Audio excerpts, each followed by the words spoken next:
Direction sense test. Rohan walks a distance of 3 kilometer towards north. নর্থের দিকে সে 3 kilometre গেছে। আগে আমরা ডিরেকশনটা এঁকে নিই। ডিরেকশনটা কী হবে? নর্থ, সাউথ, আর লেফট হ্যান্ড হচ্ছে ওয়েস্ট, আর রাইট হ্যান্ড সবসময় ইস্ট। ওকে, দেন এবার কি বলছে? ডিস্টেন্স 3 কিলোমিটার নর্থের দিকে সে 3 কিলোমিটার গেছে।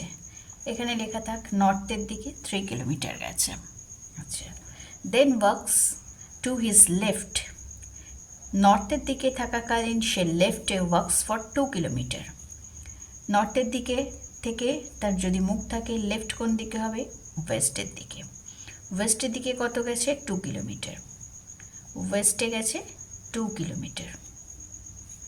হি এগেইন টার্নস লেফট। ওয়েস্টের দিকে থাকাকালীন সে আবার লেফটে গেছে, মানে সে সাউথ ডিরেকশনে গেছে।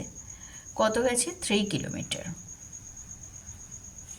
সাউথে গেছে 3 kilometre. At this point he turns to his left. সে আবারও কোথায় গেছে? লেফটে গেছে। এখান থেকে লেফট মানে হচ্ছে ইস্টের দিকে। কত গেছে? Left 3 kilometre. 3 কিলোমিটার গেছে। How many kilometres is the from starting point? Say starting point থেকে কত দূরে আছে?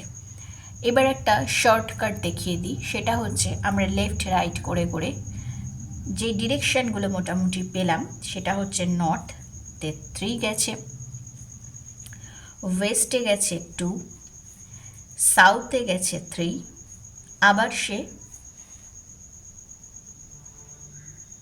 ইস্টে গেছে 3 কিলোমিটার।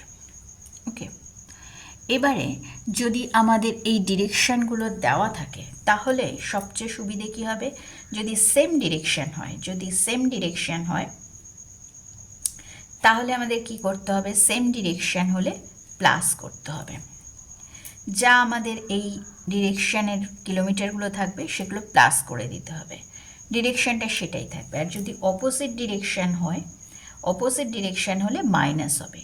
আর মাইনাস হলে যেই ডিরেকশানের মাইনাস করার পর যে ডিরেকশানটা বড় থাকবে, বেশি থাকবে, সেই ডিরেকশানটা অ্যান্সার হবে। এখানে হচ্ছে সেম ডিরেকশান নেই, এটা অপোজিট ডিরেকশান আছে, নর্থের সাথে সাউথ। মাইনাস করলে পরে কাটাকাটি হয়ে যায়। এবার হচ্ছে ওয়েস্টে 2, ইস্টে 3। এবার তার মানে এই দুটো হচ্ছে কি অপোজিট ডিরেকশান আছে, মাইনাস করতে হবে। তাহলে কি থাকছে? ইস্টের দিক থেকে 1 কিলোমিটার থাকছে, ইস্টে 1 কিলোমিটার। এবার যেইটার বেশি থাকবে সেই কিলোমিটারটা হবে।